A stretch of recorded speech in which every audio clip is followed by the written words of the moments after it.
Ladies and gentlemen, every single person walking this earth is operating from an internal image. That image is not just an idea. They live and breathe according to what they believe they are. And this belief, this internal concept of self, is either building a life of power or destroying potential silently. When you wake up in the morning, the thoughts that fire off in your head, the things you say to yourself when no one else is listening, those are the bricks laying the foundation of your reality. If you think you're weak, you'll move through the world cautiously. If you believe you're not good enough, you'll speak with hesitation. If you think the best is reserved for others, you'll live a life of scraps. But if you believe you are the man, everything changes from the inside out. See, nobody needs to validate your identity. Not your parents, not your boss, not society. The world is not going to pause and crown you king. You have to put that crown on your own head and carry it like it was always yours. That kind of belief starts in the mind, not in your bank account, not in your looks, not in your status. All of those external things follow belief. They don't precede it. The man who sees himself as powerful will walk differently, talk differently, and approach problems differently. He doesn't need proof. His belief is the proof. He expects success because he sees himself as the type of man who wins. He expects respect because he respects himself first. And because that belief is so deeply rooted, the world bends to that energy.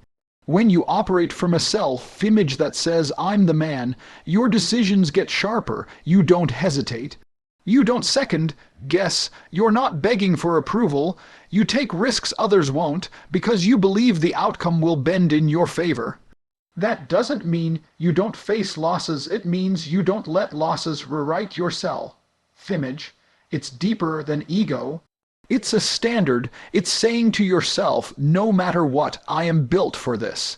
And when that becomes your default state of mind, there is no room for victimhood. There is no space for small thinking. There's only expansion, only strength, only growth. The problem is, most men are walking around with a cracked mirror. Their self-image was shattered by years of criticism, failure, and insecurity. They don't see what they are. They see what the world told them they weren't.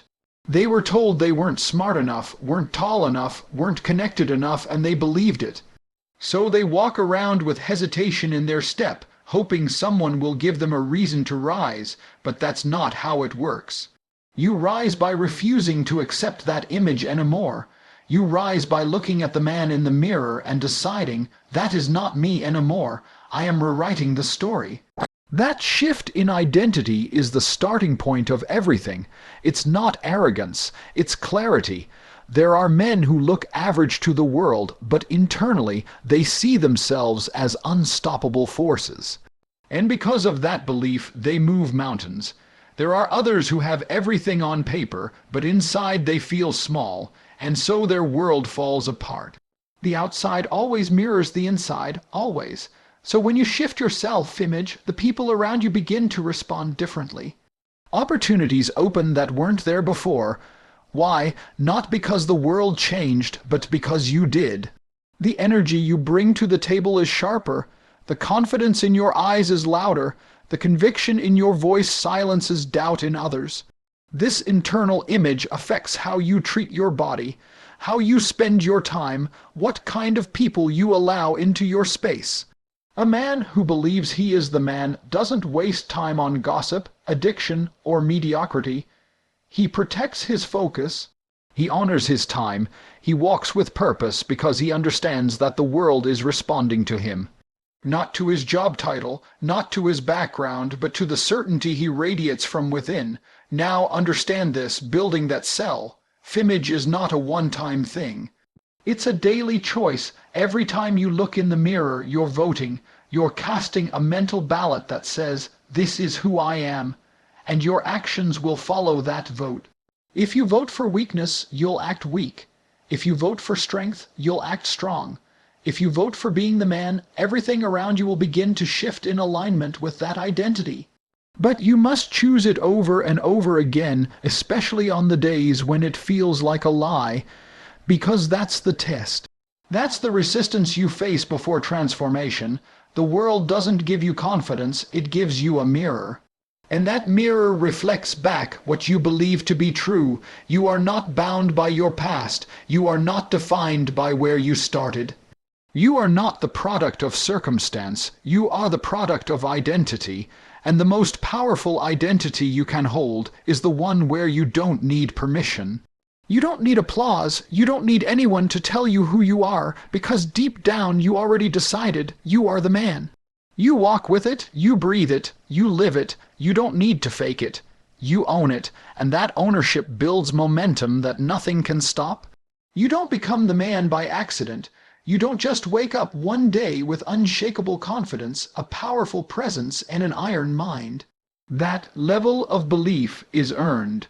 It's forged in the fire of consistency, sacrifice, and relentless discipline. Every time you tell yourself you're going to do something, and you actually do it, you build the foundation. That's where real power comes from. That's where self-trust is created, and without self-trust, you can't have confidence. You can't fake belief, you can't fake being the man. You either have it or you don't. And if you don't, there's only one way to get it, through doing hard things when you don't feel like it, day after day, with no applause, no spotlight, and no one watching but you.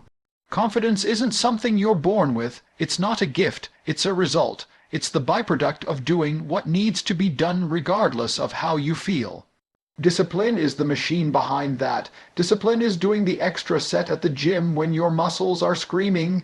Discipline is choosing focus over distraction. Discipline is going to war with your weakness and winning. Not sometimes, but every day. The man who is confident is not confident because life handed him something special. He's confident because he's been tested and didn't break. He's confident because when his emotions told him to quit, he kept going. That's where the edge is built. That's where the real belief begins to form, not the shallow belief that falls apart under pressure, but the kind that holds firm in chaos. When you train your discipline, you train your identity. You start to see yourself differently. You stop identifying as someone who quits. You stop tolerating laziness in yourself. You stop associating with mediocrity. Your standards rise not because someone told you to raise them, but because you're now living at a higher level. And when you live at a higher level, you expect more from yourself. That expectation fuels action, and that action, repeated over time, becomes a reputation with yourself. The opinion you hold of yourself is the most powerful force in your world. If you look in the mirror and see someone who backs down, someone who talks but doesn't deliver, someone who hides from difficulty, then it doesn't matter what anyone else thinks. You won't feel like the man because deep down you know you haven't earned it. But if you look in the mirror and see someone who does what he says, who shows up without excuses, who chooses strength over comfort, you don't need validation. The belief is there because you've proven it to yourself over and over again through your actions. That's the quiet power most people never taste because they're too addicted to comfort, too attached to pleasure. Too soft to get uncomfortable. Discipline is uncomfortable, it's boring, it's painful, it demands effort when nothing in you wants to move. But that's the beauty of it, because most people will never do it, and that's what separates the man from the rest. He doesn't do it for the crowd. He doesn't do it for praise. He does it because he knows that every rep, every early morning, every sacrifice is another step toward becoming untouchable in mindset. There's a reason most men don't believe in themselves. They haven't done anything to believe in. You want belief.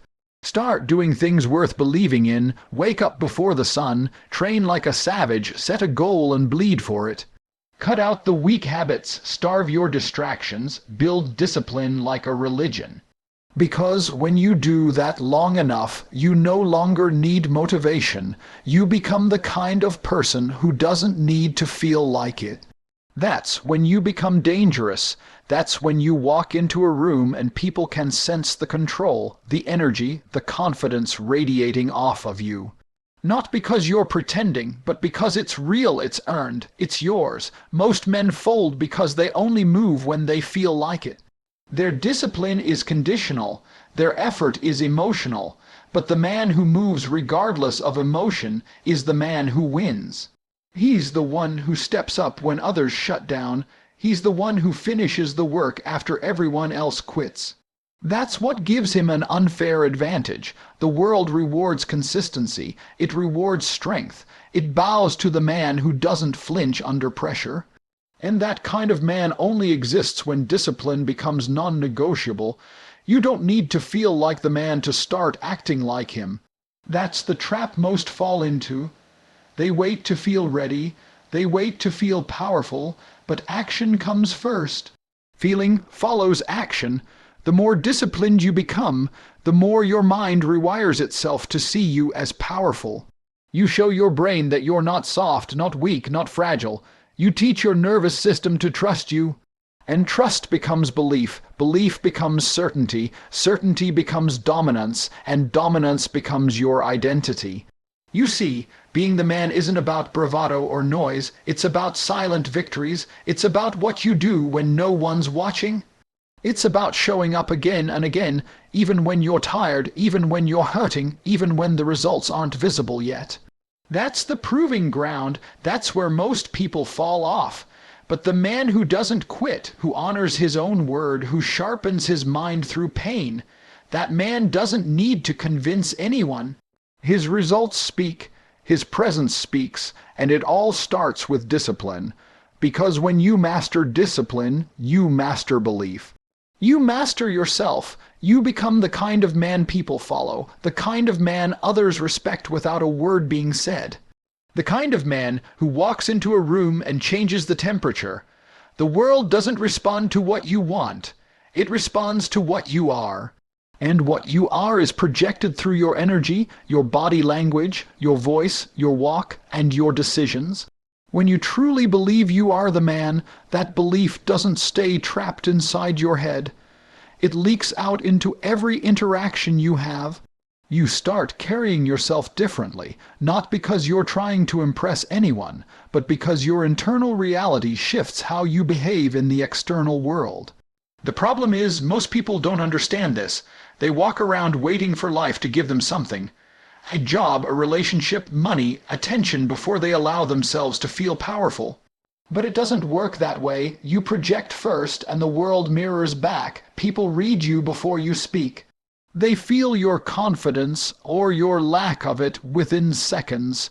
You think you're hiding your doubts, but your posture, your tone, your hesitation gives everything away. The truth is, the energy you put out into the world sets the standard for how the world interacts with you. You walk into a room believing you're beneath others, and you'll be treated as such. You approach a goal thinking it's out of reach, and you'll sabotage yourself. You carry uncertainty, and opportunities will evaporate before they begin.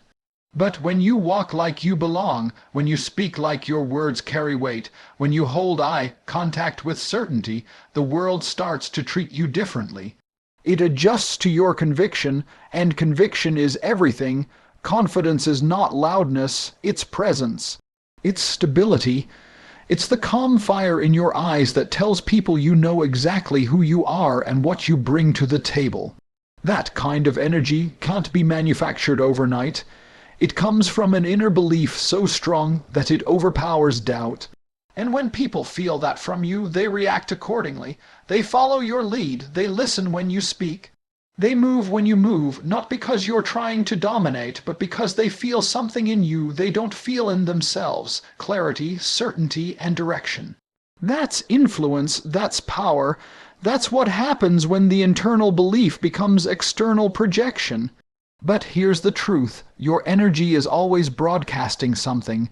If you don't consciously decide what to project, you'll unconsciously project weakness, fear, or indecision. People will test you, life will test you, and if you hesitate, you lose. You have to train yourself to project strength even in chaos. Especially in chaos, because most of the world is reactive. Most people adjust themselves based on who they're around. But the man who believes he is the man doesn't shift, he shapes. He influences. He sets the tone. He's not scanning the room for approval.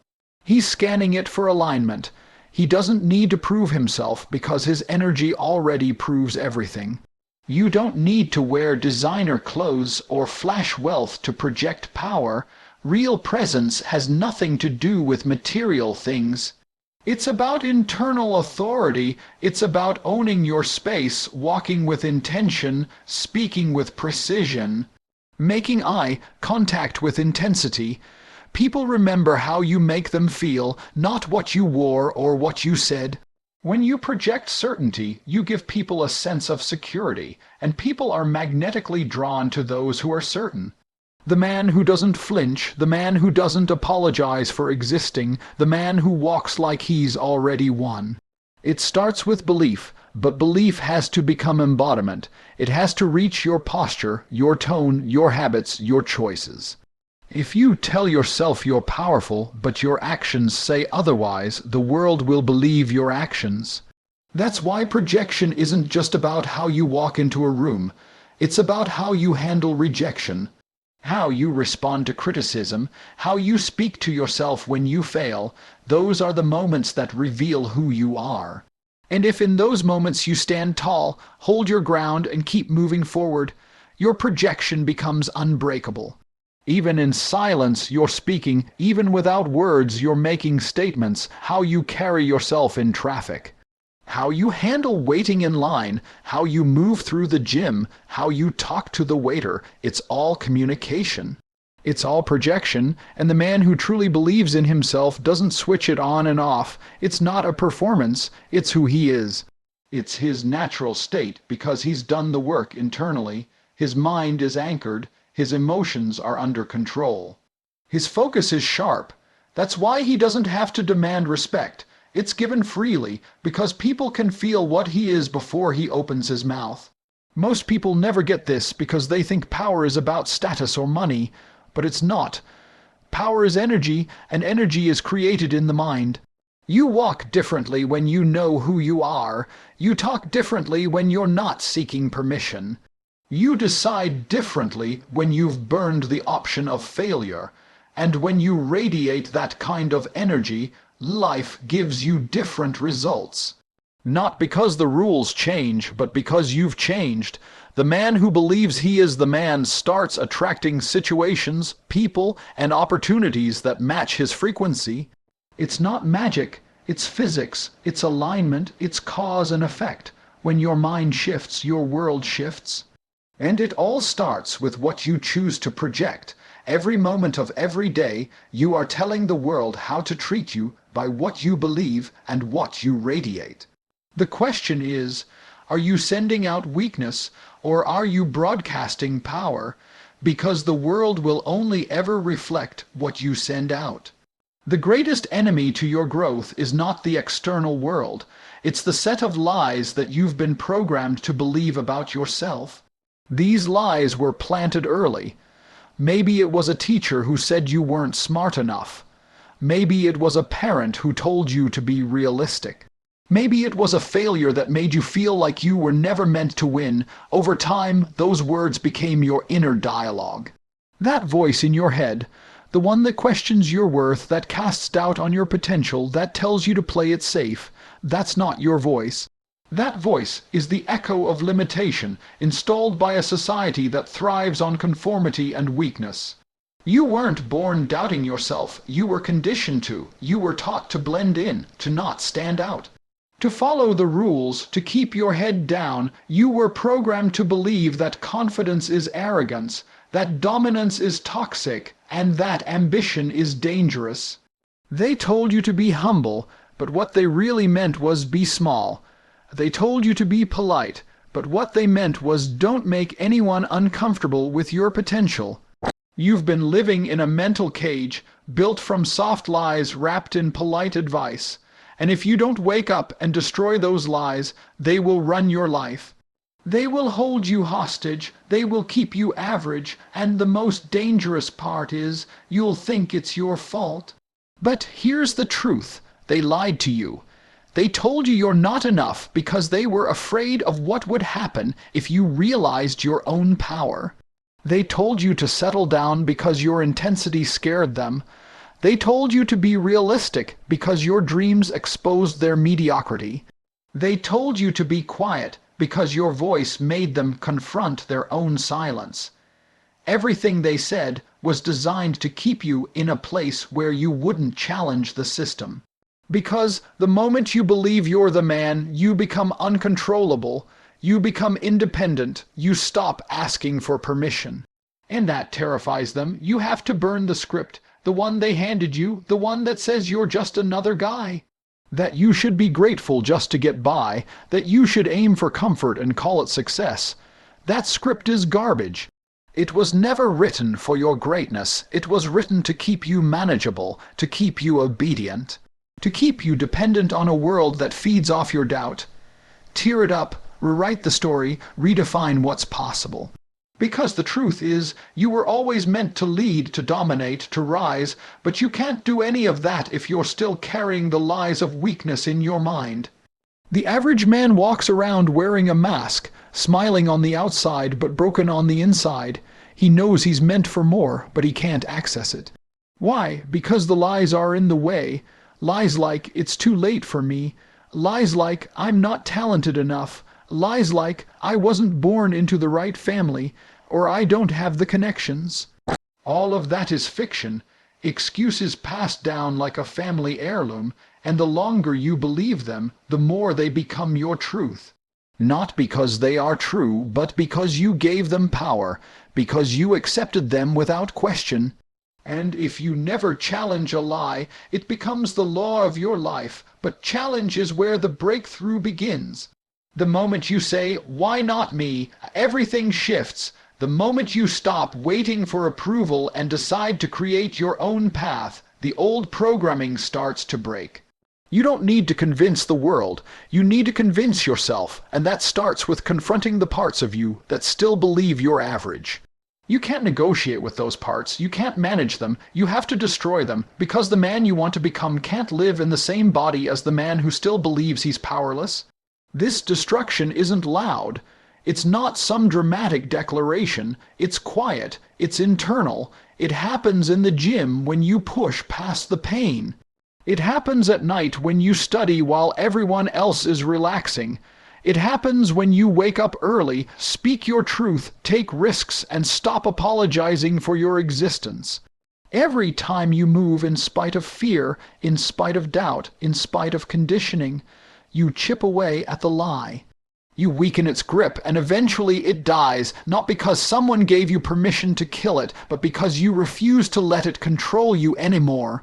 You can't elevate your life with a weak identity. You can't build a kingdom on a foundation of fear. You need to reconstruct yourself from the inside. You need to decide once and for all that you're not living another day as a watered-down version of yourself. That the real you, the disciplined, focused, relentless version, will now run the show, and that version of you doesn't need to be discovered. He needs to be uncovered. He's already there, buried beneath years of programming, failure, and shame. But he's waiting for you to burn down the lies and step into the truth that you were never weak, never average, never broken, just buried.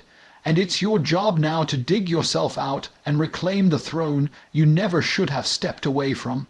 The version of you that you dream about, the stronger, more confident, more focused version, is not some distant, unreachable figure you'll meet one day in the future if life is kind enough.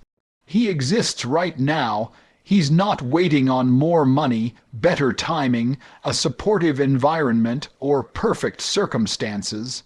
He's waiting on you to make a decision. The truth is, most people have it backward. They believe change starts once they feel ready. But readiness is a trap. Readiness never comes. You don't feel like the man and then take action. You take action and then you begin to feel like the man. Action precedes transformation. It's not about becoming. It's about aligning your behavior right now with the person you already know you can be. Start acting like that version of yourself today, not tomorrow, not next month, not when you land the job, not when your body looks a certain way, not when the conditions are ideal. Right now, in the middle of the chaos, in the middle of the uncertainty, in the middle of the excuses. Start carrying yourself like the man you would admire, the man you envision, the one with discipline, power, clarity, purpose. He isn't built through imagination alone. He's built through behavior, through action, through choice. The man you want to become will never come alive through waiting. He will only emerge when you start to live as him. That means you make decisions like he would. You speak like he would. You walk like he would. You move through the day with the kind of purpose he embodies. You stop entertaining weak thoughts. You stop negotiating with fear. You stop tolerating habits that belong to the old you. Every time you choose discipline over comfort, he steps closer. Every time you hold yourself to a higher standard, he strengthens. Every time you shut down doubt and move with clarity, you make him real. And eventually, there's no separation between who you are and who you were trying to become because you became him. But most people stay stuck in the fantasy. They read the books, watch the videos, get inspired, and then do nothing.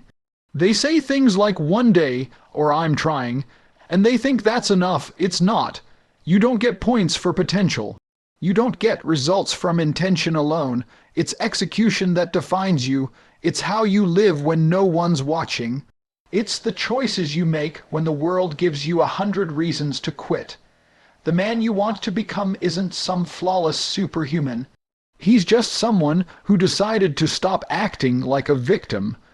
Someone who decided to stop waiting for the perfect day and start dominating the present one. If you really want to bridge the gap between where you are and where you want to be, you have to start doing uncomfortable things. You have to start showing up differently. You have to let go of the identity that's tied to your past, your failures, your fears. That identity has to die for the new one to live. You can't become him while still clinging to your old routines, your old mindset, your old patterns. Transformation is death and rebirth. You burn down who you were and you build who you are. And it's done not in some massive overnight overhaul, but in the small, consistent decisions you make daily. When your alarm goes off and you get up without hitting snooze, that's you becoming the man. When you push yourself at the gym instead of coasting, that's him showing up. When you choose work over distractions, purpose over comfort, clarity over confusion, strength over excuse, that's how you build him. That's how you act like the man you want to become, not for show, not for validation, but because that's who you choose to be regardless of who's watching. The power is always in the present. The future version of you is just a mirror. He reflects the habits you create today. If you want to meet him, you have to build him. He's not born from wishing or waiting. He's born from discipline, repetition, and belief. Belief that your actions matter. Belief that your identity is under your control. Belief that you don't need permission to live with power, to carry yourself with strength, to make bold moves. That belief is your responsibility. And the longer you wait, the deeper the gap grows between who you are and who you could be. So the question is simple. How would the man you want to become live today? What time would he wake up? What would he allow into his mind? Who would he spend time with? What would he say no to? What would he tolerate? What would he demand from himself? You already know the answers. You don't need more information. You need application. You don't need more motivation. You need movement. You don't need to be rescued. You need to rise. Every man who has ever achieved anything powerful started by deciding to act now, not later. They chose to step into the version of themselves that the world hadn't seen yet, but they knew was real. They chose to walk with power before the world handed them success. They earned it by being it first. That's the secret. That's the code. Be the man now, and everything else will follow.